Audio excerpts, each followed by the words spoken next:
But first tonight, after spending decades as America's most open industry, the world of tech is closing up again, and it's doing so quickly. Again and again, powerful technology companies have shown their willingness to engage in censorship aggressively, and their targets appear to be mostly on the conservative side. On Google-owned YouTube, for example, videos by Trump supporters have been cut off from ad revenue, often for no clear reason at all.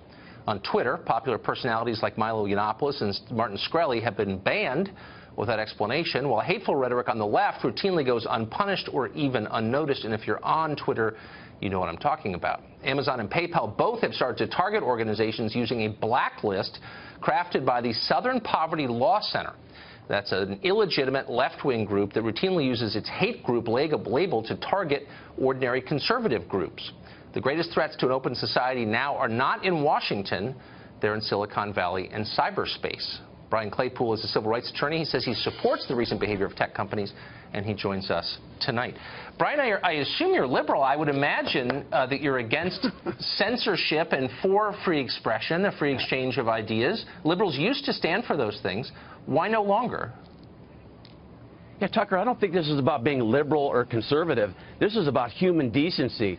Did you see the post? We're talking specifically about Cloudflare, this company Cloudflare, that banned a company called Daily Stormer. Are you familiar with the post that Daily Stormer put up there about the young lady in Charlottesville that was killed? No, but I can imagine it was all, slow down, I can imagine it was loathsome. There's all kinds of loathsome material on the internet. All of it. I'm not here to defend it. What I'm here to defend is the open exchange of views, however loathsome. And I would think as a liberal you would agree with me, but you don't. Why? No, I don't, because we live in a different society. I view it as miraculous that we've gone how many decades now with private corporations who are basically self-regulated. We don't have laws that should require companies like Cloudflare to remove hate groups like Daily Stormer when they're posting things that are vitriolic that could, Tucker, lead to violence. For example, there are 2 pending billion-dollar lawsuits against Facebook because people are now arguing that because Facebook didn't remove postings by people that killed other people in terroristic acts, that was material support to those killings. I've seen the argument. It's a new argument, and it's an argument from the left exclusively that speech equals violence. The Supreme Court has ruled on this repeatedly. It does not equal violence. Speech is protected by the First Amendment. Liberals used to understand that. Indeed, they're responsible for those Supreme Court cases that enshrined it in law. And my question is, why are they retreating from their long-standing position that if you don't like something, you argue against it, you don't shut it down? I don't understand when the change happened.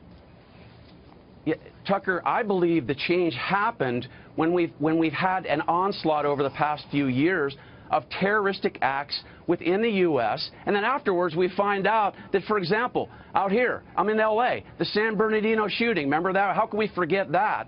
I mean, the shooter is posting on Facebook. He's sending messengers through Facebook. There's propaganda being promoted through Facebook. There is. It's time.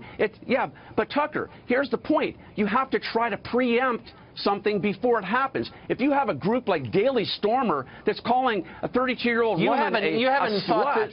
Okay, I'm not, again, look, you're not going to put me in a position to defend the ugliness of a lot of the things online.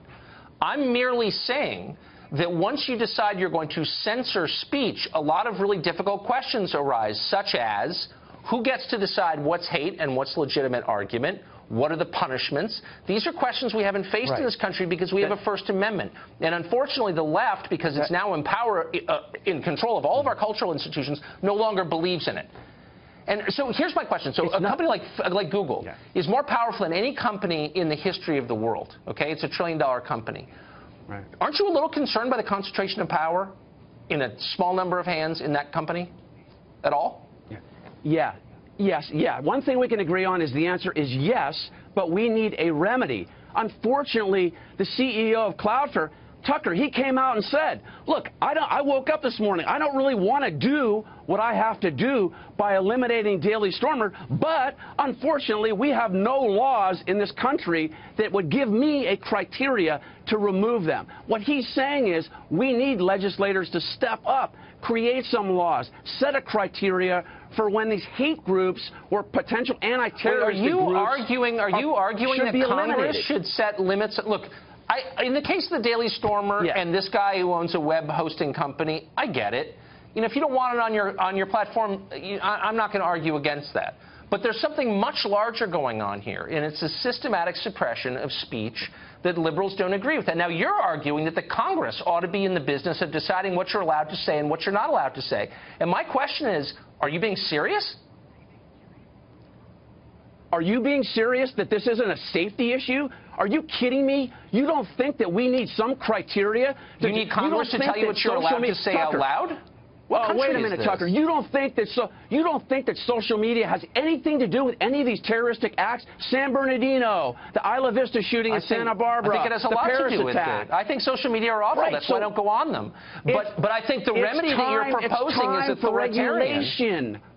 Of speech. No, of speech that you disagree with. Okay. It's time for regulation. And I really hope. No, it's not. It's not. It's not time for regulation of speech. I thought that's what you were just arguing. You were saying that the Congress ought to determine what we're allowed to say and what we're not allowed to say. And I'm asking you, you're really willing to put that into the hands of politicians? Because, you know, there's a Republican majority in the Congress. What if they say, you know, I don't know, anybody who advocates for transgender bathrooms is committing a hate crime? How would you feel about that, Brian? Well, how would you feel if we have another...